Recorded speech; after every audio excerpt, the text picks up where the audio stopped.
Welcome to my YouTube channel smart learning. आज की इस वीडियो में हम क्लास 9th की यूनिट नंबर 3 डैफोडिल्स एक पोएम है जिसके पोइट हैं विलियम वर्ड्सवर्थ। इसकी मुकम्मल उर्दू ट्रांसलेशन करेंगे। तो डैफोडिल्स जिसका मतलब होता है आबी नरगस, एक फूल होता है, उसके मतलब यहाँ पे हम पढ़ेंगे। तो पहला स्टेंजा है, इसकी ट्रांसलेशन देखते हैं। I wandered lonely as a cloud. Wander कहते हैं आवारा घूमना, बेमकसद घूमना, बगैर सोच के। जब इंसान चलता है, मटर गश्त करता है, तो उसको कहते हैं वेंडर। तो मैं जो है लोनली कहते हैं तन्हा, क्लाउड बादल। तो मैं तन्हा जो है बादल की तरह चल रहा था, घूम रहा था।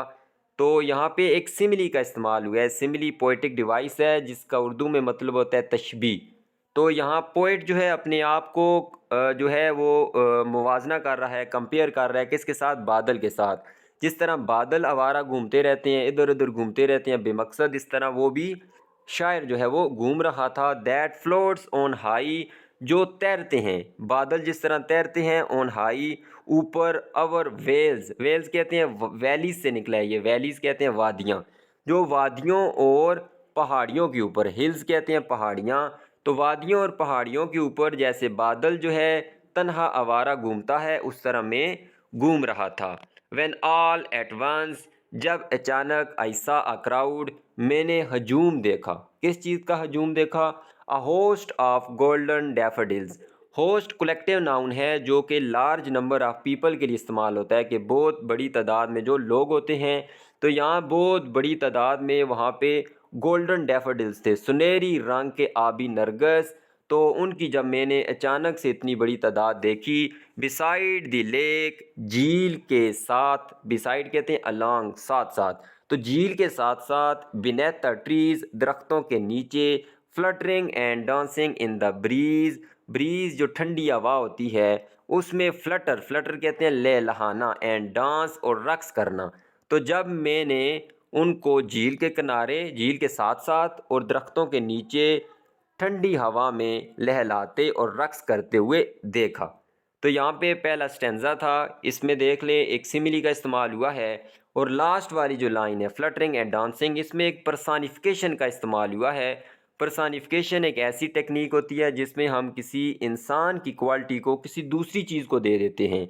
जैसे अब लहलहाना या रक्स करना इंसान का काम है, तो यहाँ हमने किसको दिया है ये क्वालिटी? फूलों को। तो ये पर्सानिफिकेशन है। अब राइमिंग स्कीम की बात करते हैं। राइमिंग स्कीम देख लें क्या होती है। हर लाइन का आखिरी वर्ड देखें। पहली लाइन में आखिरी वर्ड है क्लाउड, दूसरी में हिल्स। इनकी आवाज़ पे गौर करें। इनकी अगर आवाज़ मिलती है तो उनको एक एक जैसा अल्फ़ाबेट देना है। जैसे पहली आवाज़ है क्लाउड, इसको मैंने ए का नाम दिया है। फिर हिल्स, नई आवाज़ आई है, इसको मैंने बी का नाम दिया है। क्राउड की आवाज़ क्लाउड से मिलती है तो ए और ए मैंने दोनों को कह दिया। डैफोडिल्स इसकी आवाज़ हिल्स से मिलती है, तो पहले बी था, ये भी बी हो गया। ट्रीज़ एक नई आवाज़ आई है, ये देखें डैफोडिल्स से नहीं मिलती, ट्रीज़ नई आवाज़ है, इसको मैंने सी कहा।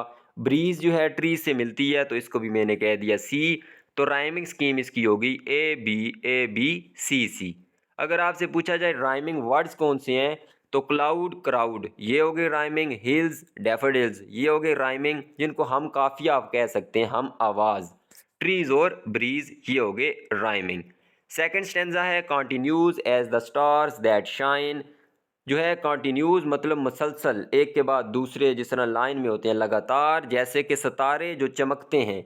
तो यहाँ भी डैफोडिल्स का कंपैरिजन किया गया है सितारों के साथ।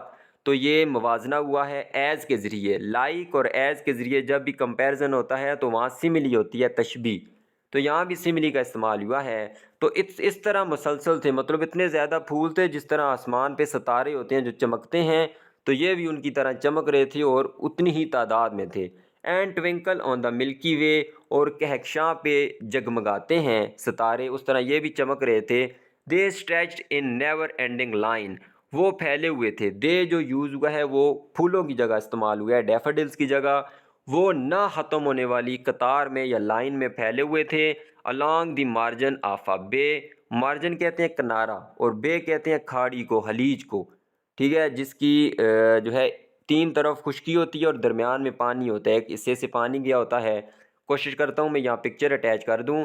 तो जो खाड़ी थी या वो खलीज थी, उसके किनारे 10,000 सा आई एट अ ग्लैंस, 10,000 मैंने एक झलक में देखे। ग्लांस कहते हैं झलक। Tossing their heads in sprightly dance, toss कहते हैं जिस तरह आप सिक्का उछालते हैं तो वो उछलता हुआ आता है, हिलता हुआ, तो इस तरह आप इसका भी मतलब ले सकते हैं। टॉस मतलब हिलाते हुए, अपने सरों को हिलाते हुए, इन स्प्राइटली डांस, पुरजोश रक्स के अंदर। तो वो अपने पुरजोश रक्स के अंदर अपने सरों को हिला रहे थे और मैंने उनको देखा बहुत बड़ी तादाद में। 10,000 से मुराद है कि बहुत बड़ी तादाद में वो थे। तो यहाँ पे भी पर्सनिफिकेशन का इस्तेमाल हुआ है आखिरी लाइन में। तो यहाँ भी रक्स करने का हमें कहा गया और वो फूल जो है वो क्या कर रहे थे, अपने सरों को हिला रहे थे। तो सरों को कौन हिलाता है? इंसान हिला सकता है, इंसान की क्वालिटी है, रक्स करना भी उसकी क्वालिटी है। तो ये फूलों को दी गई है, इस वजह से ये भी पर्सनिफिकेशन हुई। राइमिंग स्कीम देखें तो शाइन और लाइन इसकी आवाज़ मिलती है वे और बे की, ग्लांस और डांस। तो ए बी सी। आपने इनको तरतीब से देखना होता है जितनी भी लाइनें हैं उनको। फिर तीसरा स्टेंजा है दी वेव्स बिसाइड देम, जो लहरें थी, चूंकि झील थी तो झील में पानी की लहरें होती हैं। दी वेव्स बिसाइड देम, वो फूल थे उनके साथ जो पीछे लहरें थी। डांस्ड, उन्होंने भी रक्स किया, लहरों ने भी जब वो उछली तो उन्होंने भी मतलब अपना रक्स दिखाया। बट दे, लेकिन उन्होंने, दे किसकी जगह लगा है? फूलों की जगह। आउट डू की सेकंड फॉर्म है। आउट डू कहते हैं जेर कर देना, मतलब कि शिकस्त दे देना, मतलब कि सबकत ले जाना, बर्तरी ले जाना। आउट डिड उसकी सेकंड फॉर्म है। लेकिन जो फूल थे वो सबकत ले गए। The sparkling waves in Glee, जो चमकती हुई लहरें थी उनसे। तो मतलब कि ये जो फूल थे वो उनसे सबकत ले गए लहरों से, किस में? इन ग्ली, खुशी में। ग्ली कहते हैं happiness. A poet could not but be gay, एक जो शायर है वो खुश होने के अलावा और कुछ नहीं कर सकता। गे कहते हैं हैप्पी, यहाँ पे एडजेक्टिव है।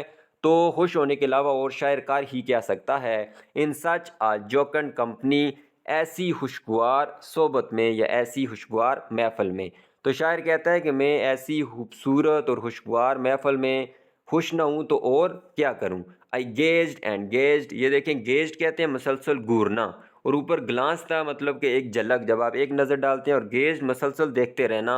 मैं घूरा और घूरा, बट लिटल थाट, लेकिन कम ही ये ख्याल किया या कम ही ये सोचा।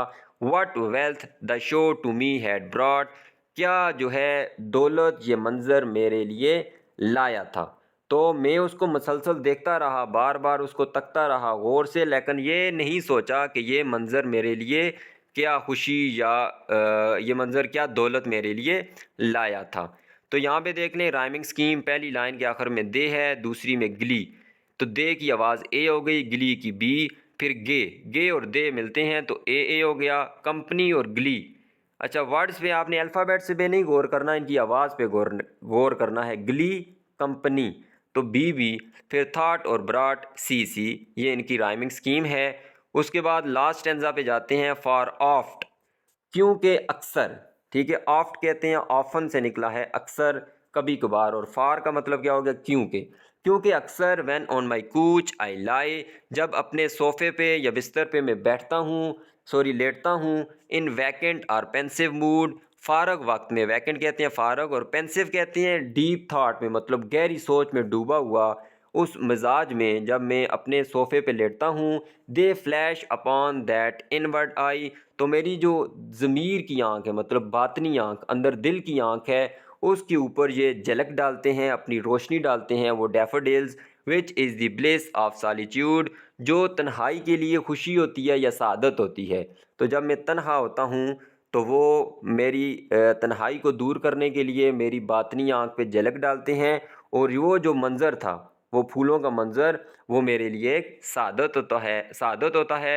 And then my heart with pleasure fills, और जब वो झलक डालते हैं तो उसके साथ ही मेरा दिल जो है वो खुशी के साथ भर जाता है। And dances with the daffodils, और उन आबी नरगिस के साथ रक्स करना शुरू कर देता है। तो यहाँ तक था ये लास्ट स्टेंजा। इसकी राइमिंग स्कीम देखते हैं। पहला है लाई, इस दूसरा वर्ड है मूड। तो लाई को एक ही आवाज़ दी, मूड एक नई आवाज़ थी, बी हो गया आई। लाई और आई मिलते हैं आपस में तो ए हो गया। मूड और सॉलिट्यूड, तो सॉलिट्यूड भी इसको पढ़ा जाता है, सॉलिट्यूड भी, तो इनकी आवाज़ होगी बी। फिर फिल्स और डैफोडिल्स, ये हो गई सी सी, तो राइमिंग स्कीम हो गई ए बी सी सी। तो लास्ट लाइन में भी जो है रक्स करने का बताया गया डैफोडिल्स का, तो ये भी एक पोएटिक डिवाइस है जिसको हम कहते हैं पर्सानिफिकेशन। ठीक है, यहाँ तक थी यूनिट नंबर 3 डैफोडिल्स जो पोएम है इसकी मुकम्मल उर्दू ट्रांसलेशन। उम्मीद करता हूँ आपको ये वीडियो काफ़ी पसंद आई होगी। अगर वीडियो पसंद आई है तो इसको लाइक भी कर दें, चैनल को सब्सक्राइब भी कर दें। अल्लाह हाफिज़।